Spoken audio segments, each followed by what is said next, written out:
You just picked that up, huh? You're hungry? You want that tangerine? You picked it right up off the ground. Oh, there you go. And they see no come out there until they start eating. Okay. That's a hungry boy. Alright, it's Thursday. It's been kind of a crazy week. We had Christmas concerts for a pretty girl and for her cousin this week, Tuesday, and then last night. We're back on the land today. We're going to be here today, tomorrow. Then hopefully we're going to finish up by next week. We're also going to make a trip today to go get seaweed. Last year they cleaned the beach in March. So if I want to get a good set of seaweed, I better do it soon. The plan is real simple. We're going to get a load of seaweed, we're going to get a load of chicken manure, and then we're going to get grass. We're going to mix the three of them together, and bingo, we're going to have compost. One of the reasons I didn't come out here Monday was because it rained. It wasn't a lot of rain, but it was enough to give me pause. But I also had so much other stuff to do that I just needed to take a couple days to get that stuff done. Here we are on the beach, and of course I always come at the high tide for some reason. I swear it just must be a curse. I don't pay much attention to the tide, and of course guys are just starting to load up the barrel here. We're gonna get this truck as full as we can. I'm gonna make a couple, take a little look around and see how much more there is, because there's got to be more than this. I'm seriously considering taking a sample of this compost when it's finished to the university to get tested to see what the salt content is, because everyone's worried about using seaweed because of the salt content. But my understanding is, and Jeff Lawton talks about this a lot, the salt can be neutralized by the biologic activity. It ties up the salt. So the question I need to find out is, will we have a high salt or not? I tell you, earlier today I was complaining about the problem with being in Jamaica, which is the damn goats. I had a talk with my neighbor, and she said she's going to try and take care of it. I really don't want to have to shoot her goats, but if they keep destroying my trees, I'm going to have to do something desperate. However, one of the great things about Jamaica is, here we are, it is a week before Christmas, and I'm on the beach. It's just a beautiful thing. So, about halfway, and the guys are running low. We're running out of seaweed is the issue. There isn't as much here as I expected. Do some horse training. They always have the horses on the beach here. Now this is one of those things you just aren't going to see happening in the States. Alright, there are very few places where you can just drive your truck up onto the beach and load it up with seaweed. If we didn't have four-wheel drive, if that truck wasn't a four-wheel drive, we'd be in trouble, because I would have gotten stuck right where we came in. But I'm nervous about going much farther, because I've been up here probably a dozen times and I've never once gotten stuck.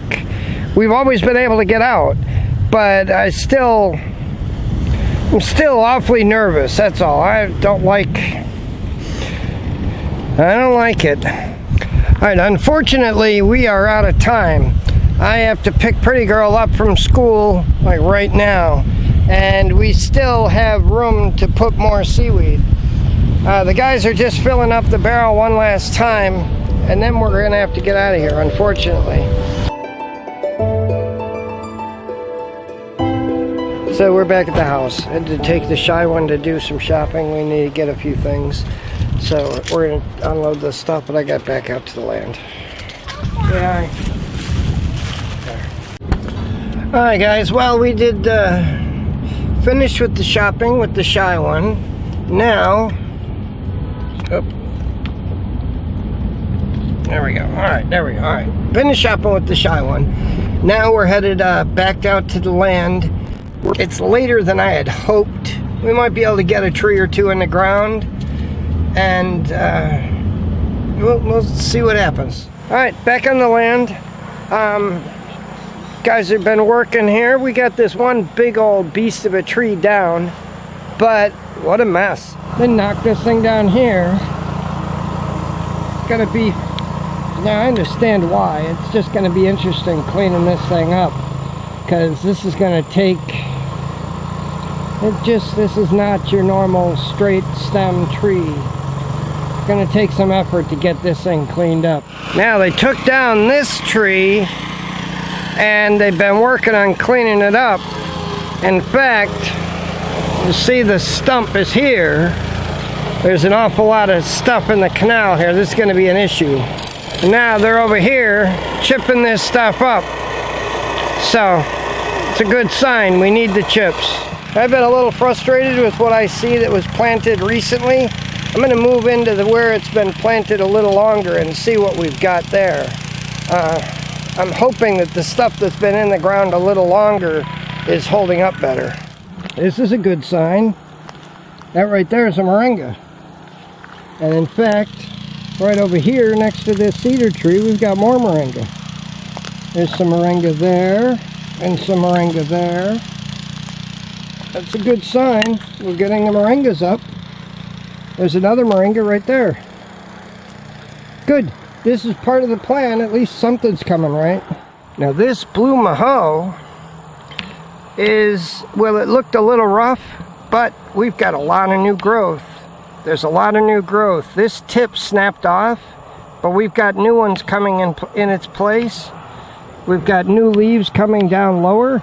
It's a good sign. This tree is what we want to see. Now they go through this kind of shock. This is in the older growth section. I say older growth. We planted these more than a month ago. This is a difference with a couple weeks of grow time. All it is getting established. We just needed a little time for them to get established. Let's hope the rest of them do the same thing. This is exactly what I want to see. Now, unfortunately, they don't all look like this, but this one is beautiful. This is an ebony, and it's growing exactly the way we want. It's straight, it's a single stem, it's got good, healthy green growth on it. It's exactly what you want to see. Now this cedar is one of the first ones planted, and it's hard to show, but we've got new growth on the tip. Alright, it's a little crooked, kind of awkward looking the way it's grown, but hopefully it'll straighten out. I've got faith. But we've got good growth on the tip, which means the root system's taken hold, the roots are in the ground and growing, and the top is starting to respond. Did a good job here cleaning this mess up. Alright, that's it for tonight. We're done. I don't know if you can hear that, but this is one thing that I've noticed since we did the cutting down all this stuff here. And it'll be a problem until this new stuff grows back. There's a train that runs along here. And that train, when it goes, it's pretty loud. And before, when these trees were here, they filtered out that noise to the point you didn't even know it was here. But now with these trees down, you can hear that thing. We're going to put a food forest along this swale. So there's going to be a food forest here, and then the trees that are growing on the other side. So eventually, it'll filter out that noise. But for right now, it's a lot louder than I ever remember it before. Just a result, unfortunately, one of the things that's going to happen. So anyway, we're done for the night, guys. We'll be back tomorrow when we're going to do a compost pile, and we're going to keep working on this grass.